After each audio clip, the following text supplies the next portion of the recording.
And once again, welcome to the Center for Spiritual Living, and I am Dr. Michael, and I am your messenger for the day.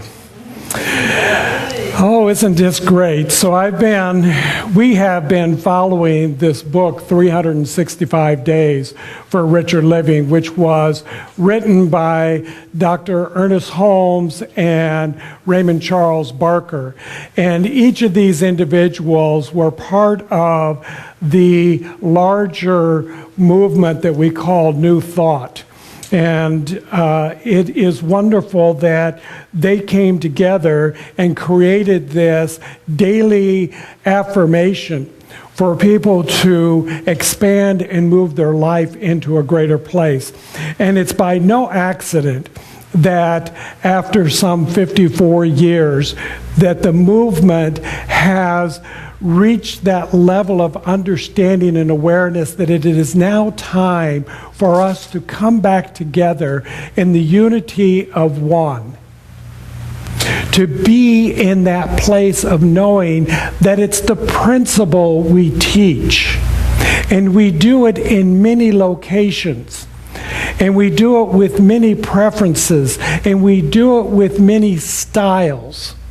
But there is a place for you, and I know that you are here today because this is the place you want to be. Am I not right? Yes. I'm always right. Thank you. So today, the reading, as Roberta mentioned in the practitioner moment, was based around this idea called the law. And as I looked at that, and I thought, this is really, really important. We need to understand what is this universal law. Because I can tell you, guaranteed, each and every one of you is using the law in order to co-create the experience and the condition of your life.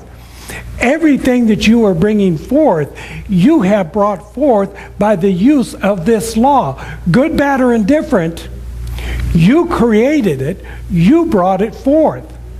And now is the time, if you haven't learned to understand this, now is the time to understand it, because there is something happening in the world. Do you not feel it? Yes. There's a shift happening in the world. I had to be careful about saying there is a shift happening in the world, because I want you to be clear that it's not the other stuff that's going on. It might feel like that. It might look like that. But I promise you, there is something great that is happening in the world. And the quote, the affirmation, the meditation that we used this morning, out of 365 days, my poor book is falling apart, so I just took the page out. His law is written in my heart. Now get over the gender part. God is not gender. She's made that very clear.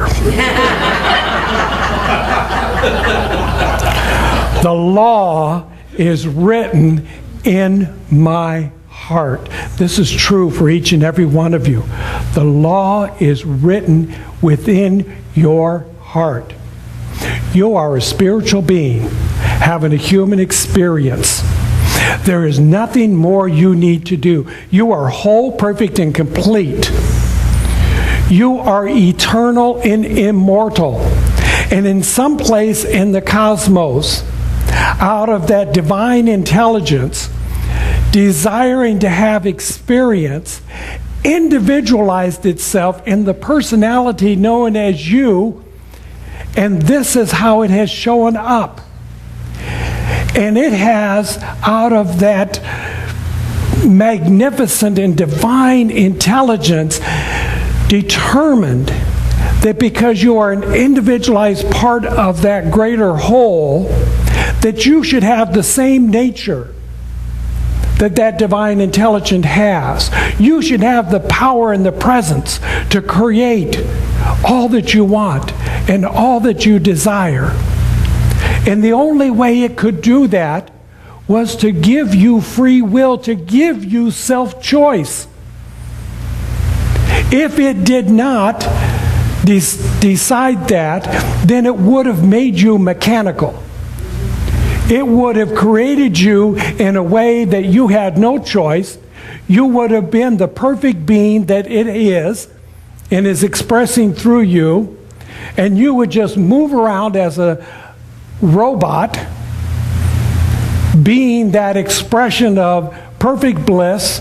Everything in the world would be wonderful. In fact, we probably wouldn't even be in the world because there would be no need for experience. Do you begin to understand how this is working? The divine intelligence wanted experience. It wanted to have this opportunity. And so it has created the individualized personality of me and you and all of us in order to be this.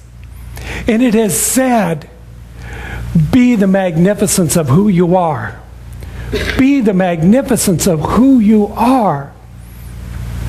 Have you reached that level of your complete and total and absolute divine magnificence? I think not. I think there's room to grow.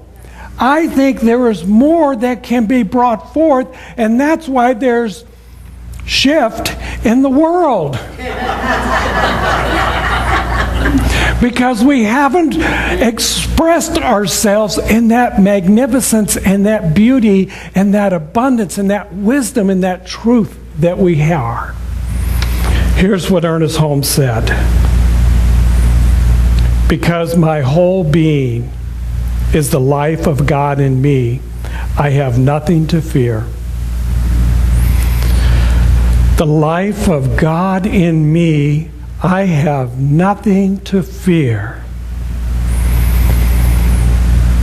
I went into fear last night. Anybody else have that experience sometime in the most recent past? Yeah. But it says right here, the life of God in me, I have nothing to fear.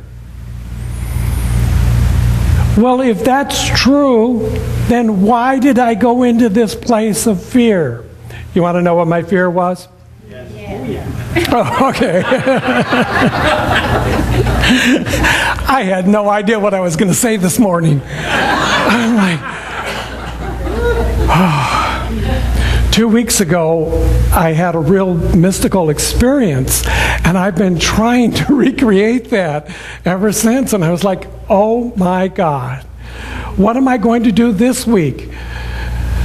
How do you bring yourself to that level of consciousness and then come back week after week after week and try to recreate it? So that was my fear. So I kind of like stepped down into my smaller self. See, it's much more friendly down here.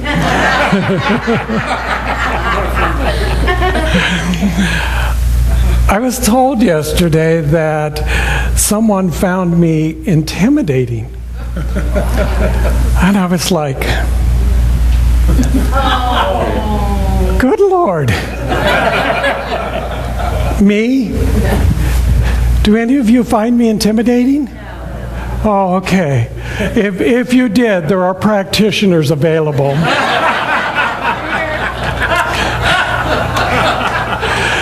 There is nothing to fear. There is nothing to fear. This little Tigger inside of me is just about the capacity to love and be loved.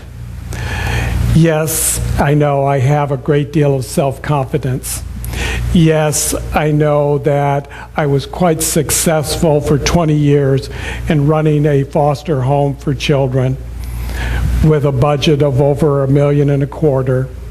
Yes, I know that I do this work and this principle every day, all day, and I move through all of my stuff in each and every moment in order for me to be here, to be in that place, to be in that consciousness, to be in the presence that says,